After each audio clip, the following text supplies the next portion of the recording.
maxkamadda gobol degmo Gabiley ayaa maanta gubtay maanduuriyaal tiro badan oo ay ciidamada booliska gobolkan Gabiley gacanta ku soo dhigeen isla markaasna ay maxkamaddu eedeysanayaashii sitay maanduuriyaashaasi xukunna ku riday waxaana goobtii lagu gubayay maanduuriyaasha kala duwan goobjoog ka ahaa gudoomiyaha maxkamadda gobol degmo Gabiley Khadar Ibrahim Jaamac xeraalyaha gobolka Gabiley Xuseen Cali Khayre taliyaha qaybta booliska gobolka Gabiley gaashaanla sare Axmed Saciid Maxamed iyagoo halkaasi ka hadleen waxay si adag ugu hanjabeen cid kasta oo ay sheegeen inay ka ganacsadaan maanduuriyaashan kala duwan isla markaasina ay ciqaab adag la kulmi doonaan cid lagu qabto khamri iyo wixii la halmaala mas'uuliyiinta oo halkaasi ka hadlana waxay yiraahdeen inaynu ku baabiino 377 litir oo ah khamri daraajina dhibtiisa waa laga waramay wuxuu inoo geystan weynogna waxaynu maanta isu sheegayno maaha taga waxa noo yaala maxkamad ahaan bileysku marka ay soo gudbiyaan mukhadaraadka baabaa daran ee la sheegay inagu haya inaanan wax arxana u gelin oo nan u naxariisan oo nu xarig iyo ciqaab adag oo ay noqdaan mid ay ku waantoobaan aanu ku xukunno waxa ballana oo aanu ku ballan qaadayna maxkamad ahaan iyo bahda garsoor ahaanba inaanan bahalka wax naxariis u gelin cidii lagu qabto cidii laga soo helo waxa weeye guriyeeda lagu qoranayo cidii ka ganacsanaysa cidii sida ee lagu qabto baabuurta iyo wax weeye adeegyada kale ee u fududeynaysa inuu soo galo wadankeena inaana wax naxariis u gelin waa umul khabaa'is sida la sheegay waxa weeye dhib isaga ka horeysa ma jirto waxay muujinaysaa runtii dadaalka la samaynayo ee ciidanka booliska ugu horeeyo xeeraarinta iyo maxkamadda in la dagaalamo aafooyinka waxyaabaha ku ah bulshada khamrigani wuxuu u socday Hargeysa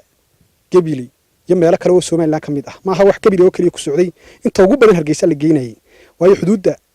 Gabiley baa ku taala wuxuu ka soo gali karaa inuu waa Gabiley dadaal badan baa la sameeyay inta ciidanka booliska waa dadaalayaan dambiilayaashii waa la xukumay ilaa 4 dambiilay imaka ayaa xukuman oo 3 sano 4 sano 5 sano waxyaabo la mid ah marka ugu horeysa khamri la isu sheegi maayo ama maandooriye waxa weeyaan waa aafo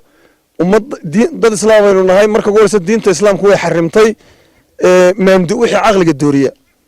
usuusha diintu ilaaliso waxa kamid ah caqliga ayaa kowka waayo caqligu hadduu lumo cibaado ma jirayso garasho ma jirayso wax walba way lumayaan qofka bini aadamka ay ka lumayaan sidaa darteed baa loo yidhi mar hadduu caqliga dooriyo waa umul khabaa'is inaad wax dishid oo naf goysid way kuu fududahay inaad zinaysatid way kuu fududahay inaad ilaahay iyo diinta caydid way kuu fududahay marka caqligii asalka u ahaa garashada xumaanta iyo samaanta markuu lumo oo dooriyo waxa weeye qofka wuxuu noqonayaa qof aan maaragtay waxba aan ka waabanaynin ciidanka booliisku wuxuu difaac ugu jiraa xuduudda dheer Itoobiya la wadaagno oo dal khamrigu aanu mamnuuc ka ahayn aynu xuduud dheer la leenahay bal ay ganacsi iyo warshado u leeyihiin oo iyagu ay suuq u raadinayaan marka sida ciidamada qaranku ay difaac uga jiraan furimaha xuduudaha ah ayaa ciidanka booliiskuna difaac uga jira maandooriyaha iyo waxyaabaha la midka ah runtii waxa weeyana diilaynay waxaynu ognahay khamrigu inuu maaragtay diilayahay ama soo bulshada baabiyo ama uu xumaanta abeed yahay guuled علي إبراهيم الكعسة ساب تي في قبلي adeega cusub ee shirkadda dahabshiil iyo dahab